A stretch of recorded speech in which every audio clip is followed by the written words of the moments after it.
അന്ന് കൃത്യമായി പറഞ്ഞാൽ നവംബർ 19, 2023 രാവിലെ തന്നെ മുംബൈയിലെ ചെമ്പൂർ മെട്രോ സ്റ്റേഷനിലോട്ട് കൺസ്ട്രക്ഷൻ തൊഴിലാളികൾ വരികയാണ്. അതായത് അവിടെ കുറച്ച് കൺസ്ട്രക്ഷൻ്റെ വർക്കും കാര്യങ്ങളൊക്കെ നടക്കുന്നുണ്ടായിരുന്നു. അപ്പോൾ അവിടെ തൊഴിൽ ചെയ്യുന്ന ആളുകളായിരുന്നു അങ്ങോട്ട് വന്നത്. അപ്പോൾ അവരങ്ങോട്ട് എത്തി നോക്കുന്നതിൻ്റെ ഇടയിൽ മറ്റേ ബാരിക്കേഡ് രണ്ടെണ്ണം ഇങ്ങനെ മറിഞ്ഞ് കിടക്കുന്നത് കാണുകയാണ്. അത് പ്ലാസ്റ്റിക്കിൻ്റെ ബാരിക്കേഡില്ല, ആളുകളൊക്കെ നടന്നു പോകുമ്പോൾ ആ ഓറഞ്ചിൻ്റെ സംഭവം കണ്ടിട്ടില്ലേ, അത്തരത്തിലുള്ള രണ്ട് ബാരിക്കേഡ് ഒന്നിൻ്റെ മുകളിൽ ഒന്നായിട്ട് ഇങ്ങനെ മറിഞ്ഞ് കിടക്കുന്ന ഒരു കാഴ്ചയായിരുന്നു ഈ പണിക്കാർ കണ്ടത്. അപ്പോൾ അതൊന്ന് നേരക്കാക്കി വെക്കുന്നതിന് വേണ്ടിയിട്ട് അവരങ്ങോട്ട് പോവുകയായിരുന്നു. അങ്ങനെ ആ രണ്ട് ബാരിക്കേഡ് ഇങ്ങനെ മാറ്റി നോക്കിയപ്പോഴാണ് അവർ മറ്റൊരു കാഴ്ച കണ്ടത്. അതിൻ്റെ അടിയിൽ ഒരു സ്യൂട്ട് കേസ് ആയിരുന്നു ഉണ്ടായിരുന്നത്. അപ്പോൾ ഇവർ ആദ്യം തന്നെ വിചാരിച്ചത് എന്താണെന്ന് വെച്ച് കഴിഞ്ഞിട്ടുണ്ടെന്നുണ്ടെങ്കിൽ ഇത് വല്ല സ്മഗ്ലേഴ്സോ അങ്ങനെയുള്ള ആരെങ്കിലും എന്തെങ്കിലും കൊണ്ടുവന്നിട്ടേക്കുന്നതായിരിക്കാം, മേ ബി വല്ല വെടിപ്പുള്ളത് എന്തെങ്കിലുമൊക്കെ ആയിരിക്കാം. അതുകൊണ്ട് ഇത് തുറന്നു നോക്കാമെന്ന് അവർ വിചാരിക്കുകയാണ്. അങ്ങനെ അവർ ആ ഒരു പെട്ടി തുറന്ന് നോക്കുകയും ചെയ്തു. അത് തുറന്നു നോക്കിയ അവർ അക്ഷരാർത്ഥത്തിൽ ഞെട്ടിപ്പോവുകയായിരുന്നു. അതിൻ്റെ ഉള്ളിൽ ഒരു സ്ത്രീയുടെ മൃതശരീരമായിരുന്നു. ഏകദേശം 20-നും 25-നും ഇടയിൽ പ്രായമുള്ള ഒരു സ്ത്രീയുടെ മൃതദേഹമായിരുന്നു അത്. ഇത് കണ്ട് പേടിച്ചരണ്ടവർ നേരെ തന്നെ പോലീസിനെ വിവരം അറിയിക്കുകയാണ്. അപ്പോൾ ആരാണ് ആ സ്ത്രീ, എങ്ങനെയാണ് അവർ കൊല്ലപ്പെട്ടത്, പോലീസുകാർ എങ്ങനെയാണ് ഈ ഒരു കേസ് അന്വേഷിച്ചത്, ഇത്തരത്തിലുള്ള കാര്യങ്ങളൊക്കെയാണ് ഇന്നത്തെ വീഡിയോയിലൂടെ നമ്മൾ സംസാരിക്കാൻ പോകുന്നത്. Hello guys, welcome back to the channel. റിസിൻ ദിസ് സൈഡ്. വിവരമറിഞ്ഞ പോലീസുകാർ ഉടനെ തന്നെ അങ്ങോട്ട് എത്തുകയാണ്. അവർ ആ ഏരിയ മുഴുവൻ അരിച്ചു പറക്കി എന്തെങ്കിലും ഒരു തെളിവ് കിട്ടുന്നതിന് വേണ്ടിയിട്ട്. എന്നാൽ ഈ ഒരു കേസിന് യൂസ്ഫുൾ ആവുന്ന രീതിയിലുള്ള ഒന്നും തന്നെ അവർക്ക് അവിടെ നിന്ന് ആ സമയത്ത് കണ്ടെത്താനായിട്ട് സാധിച്ചില്ല.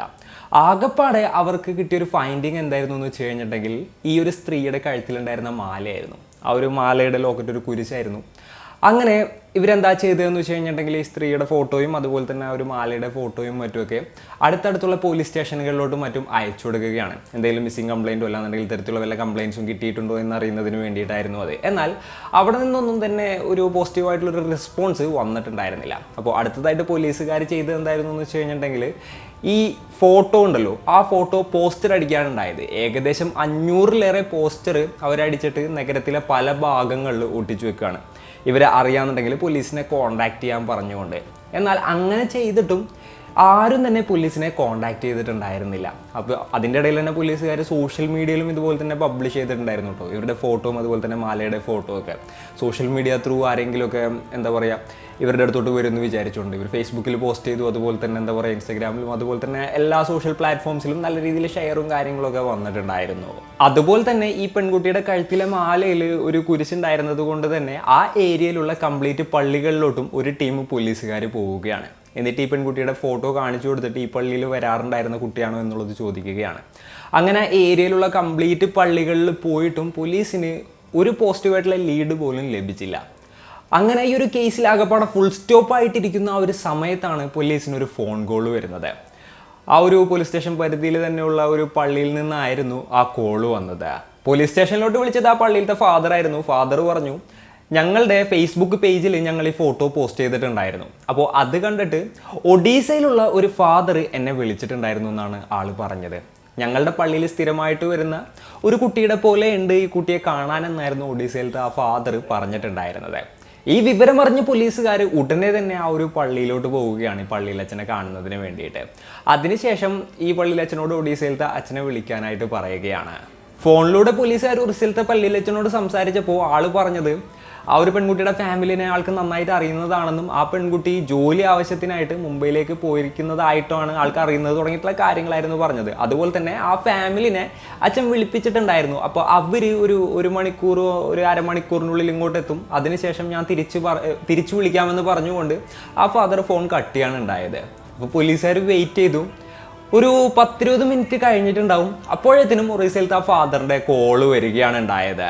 25 വയസ്സുള്ള പ്രതിമ പവൽ കിസ്പത്ത് എന്നായിരുന്നു ആ ഒരു പെൺകുട്ടിയുടെ പേര്. മുംബൈയിലുള്ള ഒരു അപ്പാർട്ട്മെന്റ് കോംപ്ലക്സിൽ ഇതുപോലെ തന്നെ ഹൗസ് കീപ്പിംഗിലായിരുന്നു ആ ഒരു പെൺകുട്ടി ജോലി ചെയ്യുന്നുണ്ടായിരുന്നത്. ആ ഒരു ഫോട്ടോവും അതുപോലെ തന്നെ മാലയുടെ ലോക്കറ്റും മറ്റുമൊക്കെ എന്താ പറയുക അതിൻ്റെ ഫോട്ടോസും കാര്യങ്ങളും ഈ ഫാമിലി മെമ്പേഴ്സിനെ കാണിച്ചു കൊടുത്തപ്പോൾ അത് അവരുടെ മകളാണ് എന്നുള്ളത് അവർ പറയുകയാണ്. എന്നാലും ബോഡി ഐഡൻറ്റിഫൈ ചെയ്യുന്നതിന് വേണ്ടിയിട്ട് റിലേറ്റീവ്സിൻ്റെ അടുത്തതുപോലെ തന്നെ മുംബൈയിലോട്ട് വരാനായിട്ട് പറയുകയാണ് ഉണ്ടായത്. അപ്പോൾ പാരൻസും അതുപോലെ തന്നെ കുറച്ച് റിലേറ്റീവ്സും കൂടെ നേരെ ആ ഒരു പോലീസ് സ്റ്റേഷനിലോട്ട് പോവുകയാണ്. അവരങ്ങനെ ആ ഒരു പോലീസ് സ്റ്റേഷനിലെത്തി പോലീസുകാരൊക്കെ കണ്ടു. അതിനുശേഷം അവർ ബോഡി ഐഡൻറ്റിഫൈ ചെയ്യുന്നതിന് വേണ്ടിയിട്ട് ഇവരെയും കൊണ്ട് ആ ഒരു സ്ഥലത്തോട്ട് പോയി. അവിടെ എത്തി ആ പെൺകുട്ടിയുടെ ബോഡി കണ്ട ആ അമ്മയുണ്ടല്ലോ, അമ്മ പൊട്ടിക്കരയാണ് ഉണ്ടായത്.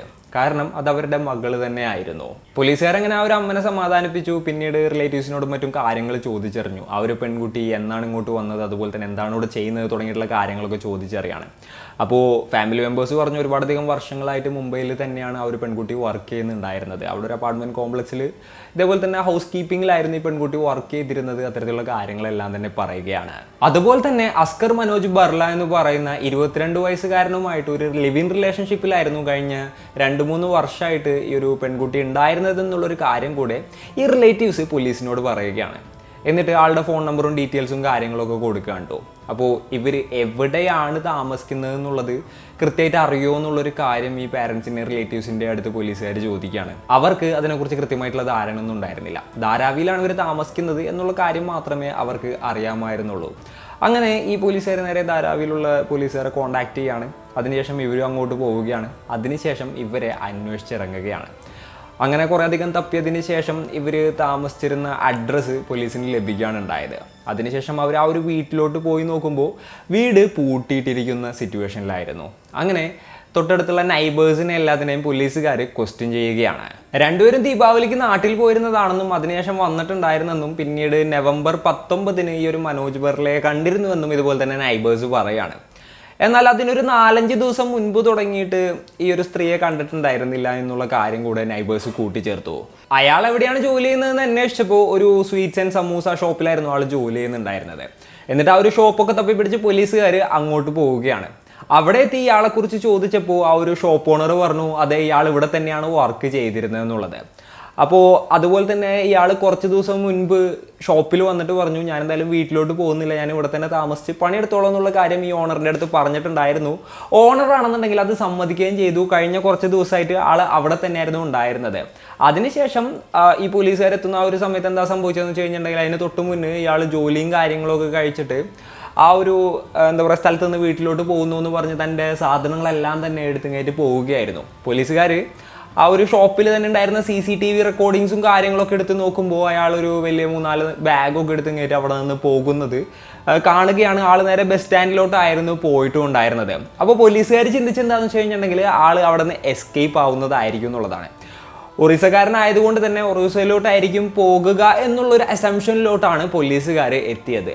അപ്പോൾ വളരെ പെട്ടെന്ന് തന്നെ പോലീസുകാർ ഇതുപോലെ തന്നെ ബസ് സ്റ്റാൻഡ്, റെയിൽവേ സ്റ്റേഷൻ, അതുപോലെ ഇയാൾ പോകാൻ സാധ്യതയുള്ള എല്ലാ സ്ഥലങ്ങളിലോട്ടും പോയിട്ട് അന്വേഷിക്കുകയാണ്. മെയിൻലി മുംബൈയിലെ ലോകമാന്യ തിലക് ടെർമിനലിൽ മെയിനായിട്ട് ട്രെയിനും കാര്യങ്ങളൊക്കെ അവിടെ നിന്നാണല്ലോ ഒഡീസക്ക് പോകുന്നത്. അപ്പോൾ അവിടെ ഇങ്ങനെ പോലീസുകാർ എത്തിയിട്ട് അതിനുശേഷം CCTV മറ്റുമൊക്കെ പരിശോധിക്കുമ്പോൾ ഇതുപോലെ തന്നെ ഇയാളെ കണ്ടുകിട്ടി. ഇയാളെ ഫോളോ ചെയ്ത് നോക്കുമ്പോൾ ഇയാൾ ഒഡീസയിലേക്കുള്ള ട്രെയിനിലായിരുന്നില്ല കയറിയത്. അയാൾ കയറിയ ട്രെയിൻ UP-ലോട്ടുള്ളതായിരുന്നു. ഉത്തർപ്രദേശിലോട്ടുള്ള ഒരു ട്രെയിനിലോട്ടായിരുന്നു ആൾ കയറിയത്. അപ്പോൾ പോലീസുകാർ വീണ്ടും കൺഫ്യൂസ്ഡ് ആവുകയാണ്.